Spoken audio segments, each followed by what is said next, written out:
The dust swirled around the hooves of Samuel Morrison's horse as he approached the small trading post on the outskirts of Amarillo, Texas. The year was 1885, and the harsh summer sun beat down mercilessly on the weathered wooden buildings that dotted the frontier landscape.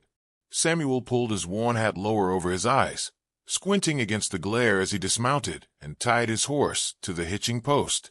At 42, Samuel had spent the better part of 2 decades working his ranch alone, carved out of the unforgiving Texas plains. His weathered hands and sun-beaten face told the story of countless days under the relentless sky, tending cattle and fighting against the elements that seemed determined to reclaim his land. The loneliness had become a constant companion, as familiar as the ache in his bones at the end of each day. Inside the trading post, the air was thick with the smell of leather, tobacco, and unwashed bodies. Samuel nodded to Tom Bradley, the grizzled proprietor, and made his way to the counter where he typically bought supplies. But today, something was different. In the corner, partially hidden in the shadows, sat a young Apache woman, maybe 20 years old, with defiant dark eyes that seemed to burn with a mixture of fear and anger. "What's going on here, Tom?" Samuel asked quietly, his voice rough from years of sparse conversation. Tom shifted uncomfortably, avoiding Samuel's gaze.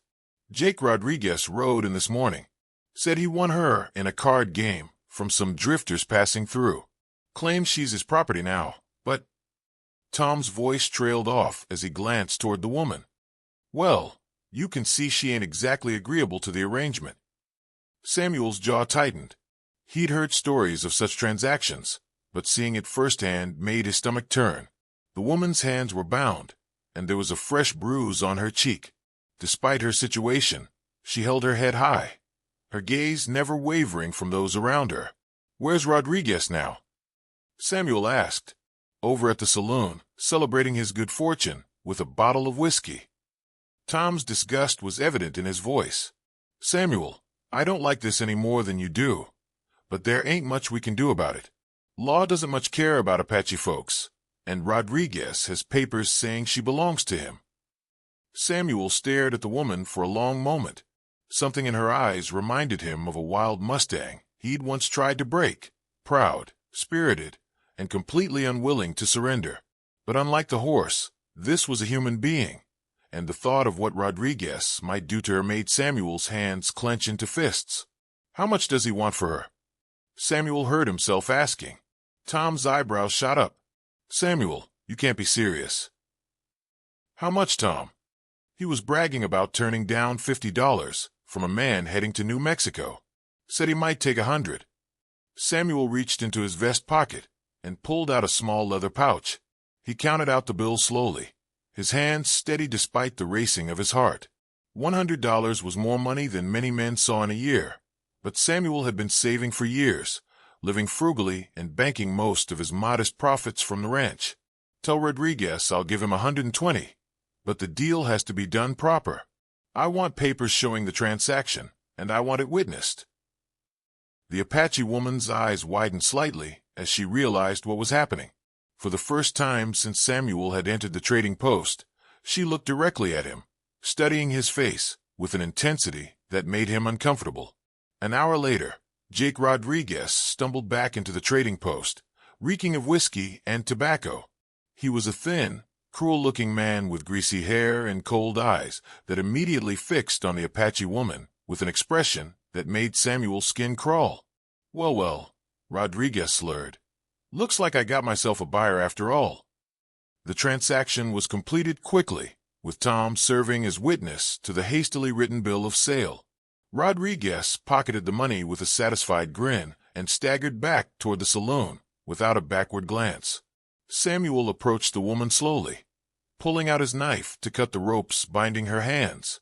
She tensed, ready to fight or flee, but he moved with deliberate, non-threatening motions. "I'm not going to hurt you," he said quietly. "My name is Samuel Morrison. I have a ranch about 10 miles from here." She rubbed her wrists where the ropes had chafed, never taking her eyes off him. When she spoke, her voice was clear and strong, despite everything she'd endured. "My name is Ayana.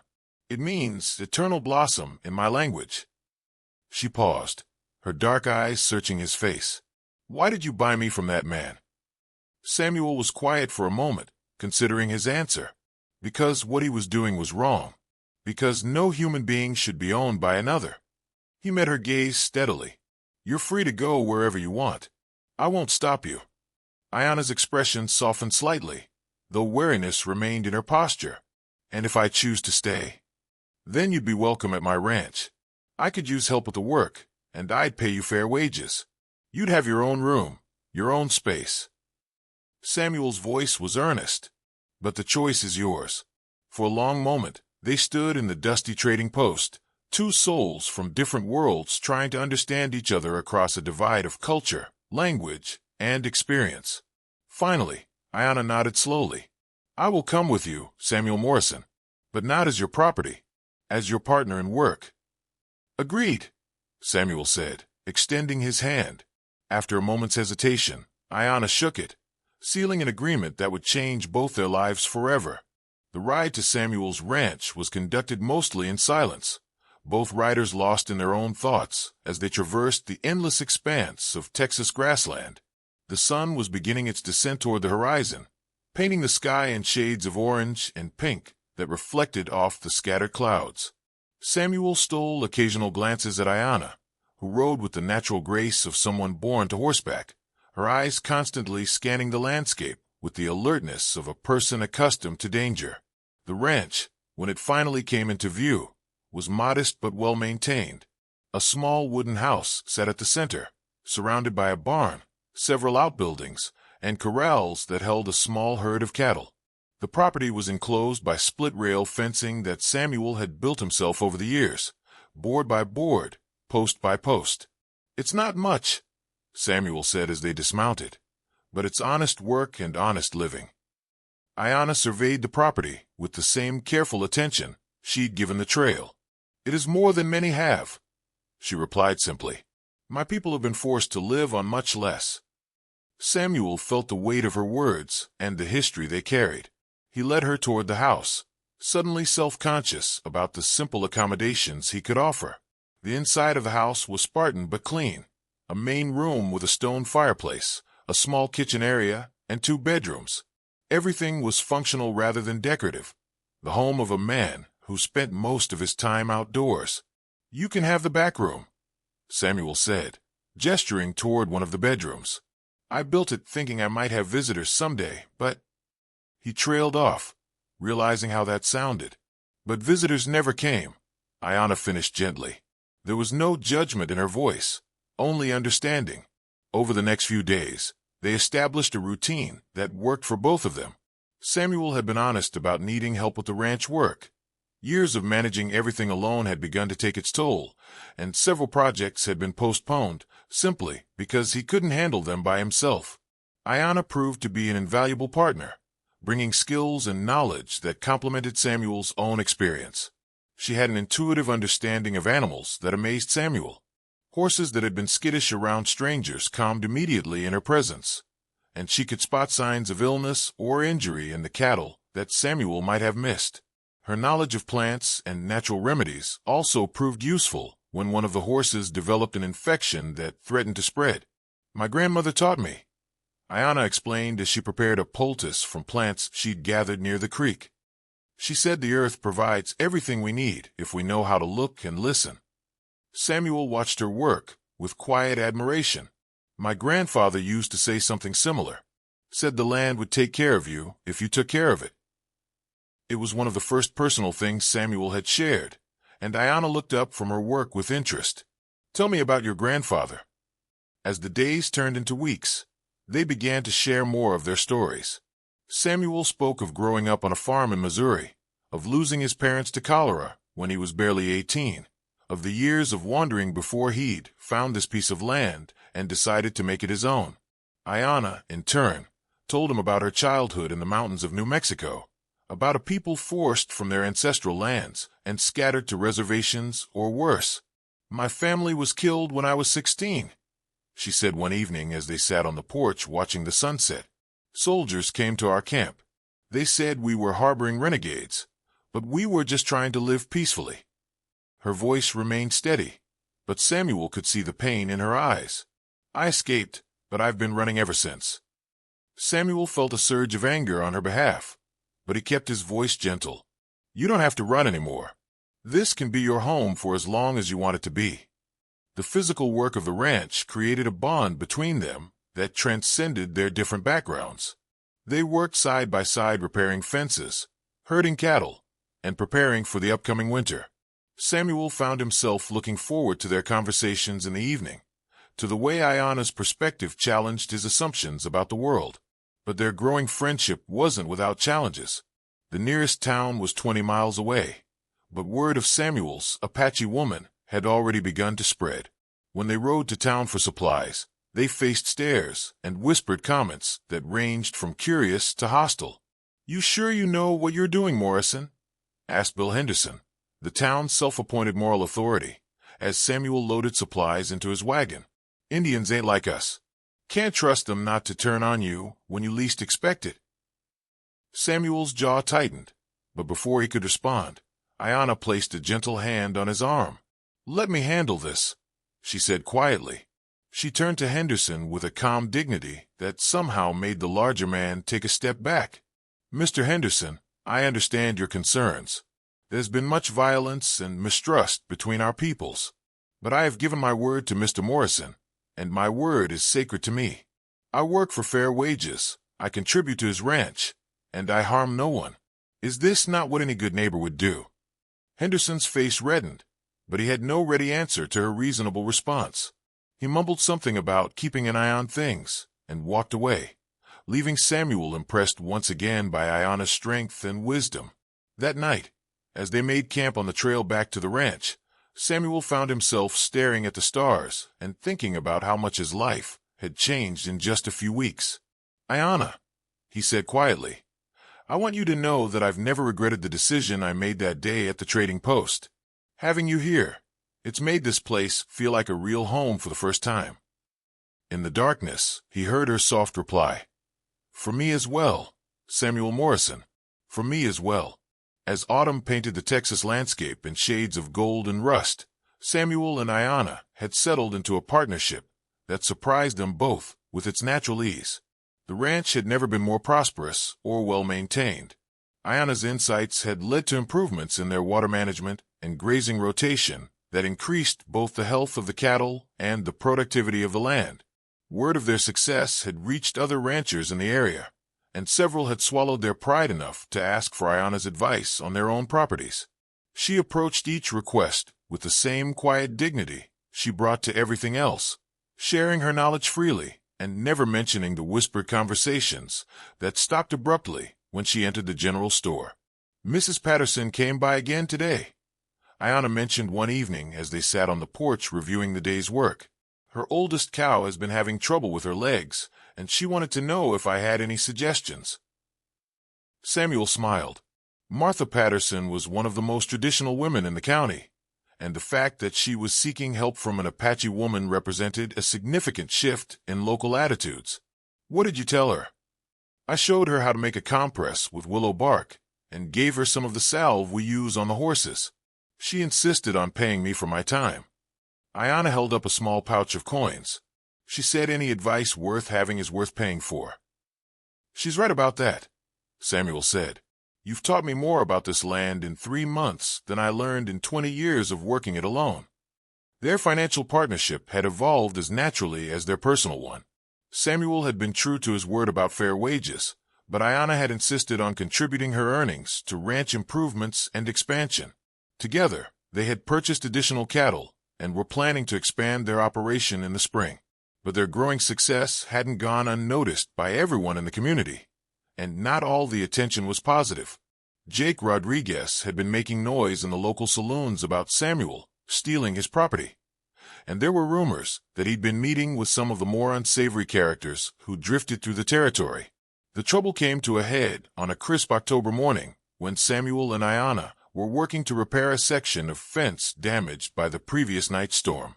They heard horses approaching before they saw them, 3 riders coming fast across the pasture, kicking up clouds of dust in their wake. Rodriguez led the group, flanked by 2 men Samuel didn't recognize.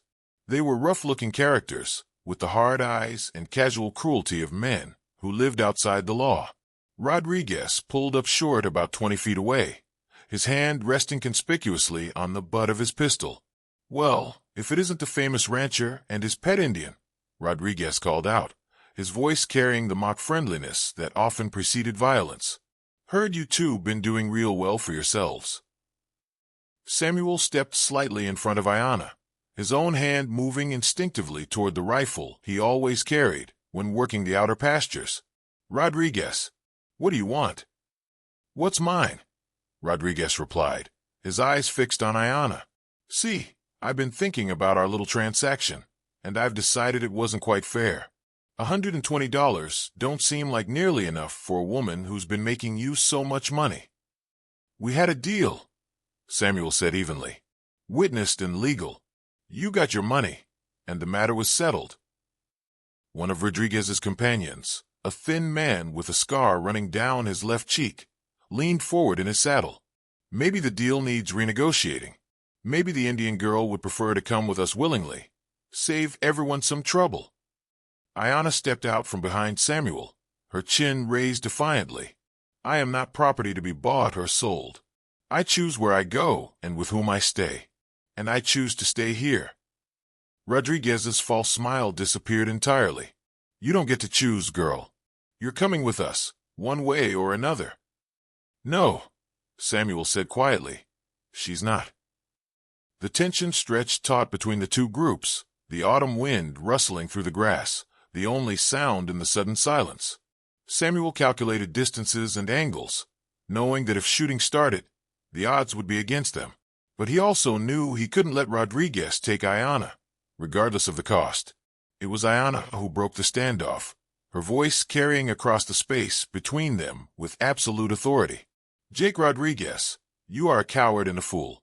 You had your chance to be a man of honor, and you chose to be neither. These men you ride with see you for what you are, weak and desperate. How long do you think they'll follow someone who can't even handle one woman and one rancher?" Her words had their intended effect. The scarred man glanced at Rodriguez with obvious contempt, and Samuel could see doubt creeping into their formation. Rodriguez, however, was too angry and humiliated to back down. "Enough talk," he snarled, reaching for his gun. Samuel's rifle was already moving, the barrel swinging up toward the threat, but before he could fire, a new voice cut through the tension like a knife through butter. "I wouldn't if I were you, Rodriguez." Sheriff Tom Bradley rode into view from behind a small rise, accompanied by two deputies. All three men had their weapons drawn and ready. The sheriff was a fair man who'd been keeping an eye on Rodriguez's activities for some time. "Sheriff," Rodriguez said, trying to inject innocence into his voice, "we was just having a friendly conversation with Morrison here." "Funny kind of friendly conversation, with everyone reaching for their guns," Bradley replied dryly. "I think it's time for you boys to ride on. Find somewhere else to conduct your business." Rodriguez looked like he wanted to argue, but faced with three lawmen and the obvious resolve of Samuel and Ayanna, he apparently decided discretion was the better part of valor. "This ain't over, Morrison," he called as he wheeled his horse around. "Yes, it is," Samuel replied firmly. "Any further harassment, and I'll file formal charges." As the three troublemakers rode away, Sheriff Bradley dismounted and walked over to Samuel and Ayanna. "You folks all right?" "We're fine, Sheriff," Samuel said. "Thanks for the timely arrival." Bradley nodded, then looked at Ayanna with respect. "Ma'am, I heard what you said to Rodriguez. That took real courage, standing up to three armed men like that." "It took courage for all of us," Ayanna replied simply. "But some things are worth fighting for." As the sheriff and his deputies rode away, Samuel and Ayanna stood together in the autumn grass, both of them aware that something fundamental had just shifted between them. They had faced real danger together and emerged stronger for it. "Ayanna," Samuel said quietly, "I want you to know that I would have fought for you, whatever the cost." She turned to look at him, her dark eyes soft with an emotion he couldn't quite identify. "I know, Samuel, and I would have fought beside you. That's what partners do." But there was something more in her voice, something that made Samuel's heart beat faster. As they walked back toward the house together, He found himself wondering if their partnership might be growing into something even deeper. Winter settled over the Texas plains with unusual gentleness that year, bringing crisp mornings and clear skies, rather than the harsh storms that often characterized the season. Samuel and Ayanna had used the quieter months to plan for spring expansion and to deepen their friendship through long conversations by the fireplace. The confrontation with Rodriguez had clarified something for both of them. They had built something worth protecting together, something that went beyond a simple business arrangement. Their daily routines had become comfortable rituals, from morning coffee shared in companionable silence to evening discussions about everything from cattle breeding to philosophy. "I've been thinking," Samuel said one February evening as they sat reviewing their plans for the coming year, "about making some changes to the ranch." Ayanna looked up from the ledger she'd been studying. Over the months, she had proven to have a natural aptitude for numbers and record-keeping that had greatly improved their business organization. "What kind of changes?" "Well, for one thing, I want to make this a true partnership. Legally, I mean. Equal shares, equal say in all decisions." Samuel's voice was steady, but Ayanna could hear the importance this held for him. "I've drawn up papers with the lawyer in town. The Morrison Ayanna Ranch, if you're agreeable to it." Ayanna was quiet for a long moment, clearly moved by the gesture. "Samuel, you don't need to do this. I'm already well compensated for my work here." "It's not about compensation," Samuel replied. "It's about recognition, about making it official that this ranch is as much yours as it is mine. You've contributed just as much to its success, and you should have just as much say in its future." The legal partnership was formalized the following week, despite some raised eyebrows from the lawyer and clerk. But the paperwork was only the beginning of the changes that were coming to their lives. Spring brought not only the usual ranch work, but also unexpected visitors. A delegation from a nearby Apache reservation arrived in early April, led by an elderly man named Joseph who introduced himself as Ayanna's uncle. She had believed all her family dead, and the reunion was emotional for everyone present. "We heard stories," Joseph explained as they sat around the dinner table that first evening. "Stories of an Apache woman working with a white rancher, creating something new. We wanted to see if the stories were true." "And what do you think?" Ayanna asked, her voice slightly hoarse from the tears she'd shed upon seeing her uncle alive. Joseph looked around the ranch with eyes that missed nothing: the well-maintained buildings, the healthy cattle, the obvious respect between Samuel and Ayanna. "I think you have found something rare, niece. Friendship across the divide that separates our peoples." During the week that Joseph and his companion stayed at the ranch, Samuel learned much about Ayanna's background and culture that she had never shared. He also saw how naturally she fit into both worlds, comfortable with her Apache relatives, but equally at ease in the life she had built with him. "Your grandfather was a wise man," Joseph told Samuel one evening. "He taught her much about plants and animals, but also about seeing beyond the surface of things. She has his gift for understanding the true nature of people." It was during this visit that Samuel began to understand something he had been feeling, but couldn't articulate. What he felt for Ayanna went beyond partnership, beyond friendship, beyond gratitude. Somewhere in the months of working side by side, sharing dangers and dreams, he had fallen in love with her strength, her wisdom, her quiet dignity, and her generous heart. The realization terrified him. Their partnership worked because it was built on mutual respect and shared goals. What if romantic feelings complicated that? What if she didn't share his feelings? What if pursuing something more destroyed what they had already built? These questions plagued him for weeks after Joseph's departure.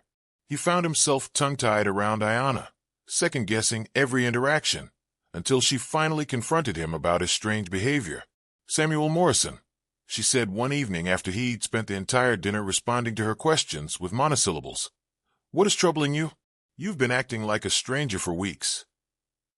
Samuel stared into the fire, gathering his courage. "Ayanna, I need to tell you something, but I'm afraid it might change things between us."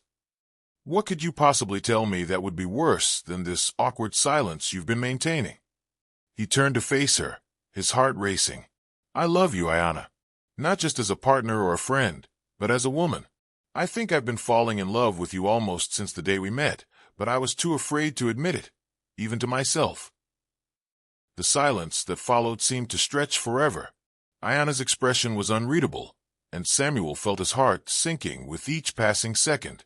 Finally, she spoke, her voice soft but clear. "Samuel Morrison, for a man who can read cattle and horses so well, you are remarkably blind when it comes to people." "What do you mean?"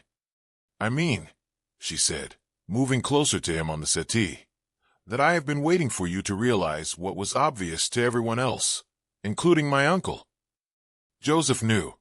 Joseph asked me before he left whether I was planning to marry the man I was so obviously in love with, or if I was going to continue pretending that we were merely business partners. Samuel felt a surge of hope, so strong it almost made him dizzy. "And what did you tell him?" "I told him that depended entirely on whether the man in question ever worked up the courage to ask me." Samuel took her hands in his, marveling at how perfectly they fit together. "Ayana, will you marry me? Will you share my name as well as my ranch?" "Samuel Morrison," she said, her eyes bright with unshed tears, "I would be honored to share your name. But I want you to understand what you're asking. Marrying an Apache woman won't be easy. People will talk, some will disapprove, and there may be difficulties we can't even anticipate." "I don't care what people say," Samuel replied firmly. "I care about you, about us, about the life we can build together. As for difficulties, we've already faced down Jake Rodriguez and survived the judgment of half the county. I think we can handle whatever comes next." They were married 6 weeks later in a simple ceremony attended by Joseph and several other Apache friends, Sheriff Bradley and his wife, Martha Patterson, and a handful of other neighbors who had come to respect Ayana's contributions to the community. The local preacher had initially refused to perform the ceremony, but Father Miguel from the Catholic mission 20 miles away had been happy to officiate. As they stood together exchanging vows in the garden behind their house, Samuel reflected on the journey that had brought them to this moment. What had begun as an impulse to prevent an injustice had grown into something beautiful and strong and lasting. "I promise," Samuel said as he slipped a simple gold band onto Ayana's finger, "to honor you, to respect you, and to stand beside you through whatever challenges we face." "I promise," Ayana replied, her voice steady and sure, "to be your partner in all things, to share your burdens and your joys, and to help you build a legacy worthy of the name we now share." As they kissed to seal their union, the setting sun painted the sky in brilliant shades of orange and gold, a fitting backdrop for the beginning of their new life together. They had taken a name that belonged to one and made it belong to both, creating something stronger than either could have built alone. The Morrison Ranch would continue to prosper and grow, becoming known throughout the territory, not just for its successful operation, but for the partnership at its heart, a testament to what was possible when two people chose to see beyond their differences to the common humanity that connected them all.